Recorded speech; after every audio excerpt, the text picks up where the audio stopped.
আসন্ন ত্রয়োদশ জাতীয় সংসদ নির্বাচনে রংপুর ১ আসনে জাতীয় পার্টির মনোনীত প্রার্থী ব্যারিস্টার মঞ্জু মালীর মতবিনিময় সভা অনুষ্ঠিত হয়েছে। গঙ্গাচড় উপজেলা জাতীয় পার্টির উদ্যোগে উপজেলার আনুর বাজারে প্রার্থী ব্যারিস্টার মঞ্জু মালীর বাসভবনে অনুষ্ঠিত সভায় সভাপতিত্ব করেন উপজেলা জাতীয় পার্টির আহ্বায়ক আবুল কালাম আজাদ। মতবিনিময় সভায় প্রার্থী ব্যারিস্টার মঞ্জু মালী আশাবাদ ব্যক্ত করে তিনি বলেন, আমি একজন প্রার্থী, আমি কিন্তু কোনো মাঠে যাইতে পারতেছি না। তো আমি মাঠে যাইতে পারতেছি না কারণ সমালোচনা কেন হয় এই প্রসঙ্গে আমি আমার একটি উদাহরণ দেই। আমি এখানে আমার শ্রদ্ধা বন্ধন অনেকে আছেন যারা আপনারা বিগত দিনে আমার নাম আমাদের যে মেট্রিক পাস থেকে আমি প্রাইভেট পড়াইতে হইতো, ইন্টারে প্রাইভেট পড়াই হইতো, ইউনিভার্সিটি লাইফে প্রাইভেট পড়াইছি, মানুষের বাচ্চা কাচ্চা পড়ায় বড় হয়েছি।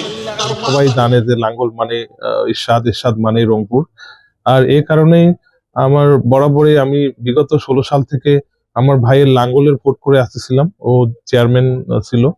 আর কাজেই লাঙ্গলটা আমার জন্য এক্সাইটিং সামথিং, এবং আমি আশা করি আমি স্থানীয় নেতৃত্বের একজন তাদের সন্তান হিসাবে তারা সবাই আমাকে ভোট দিবেন।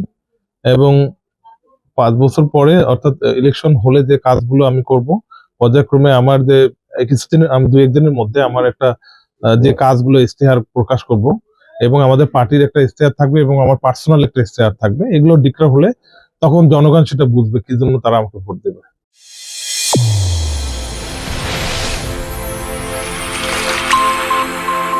চ্যানেল A1 হৃদয়ের স্পন্দন।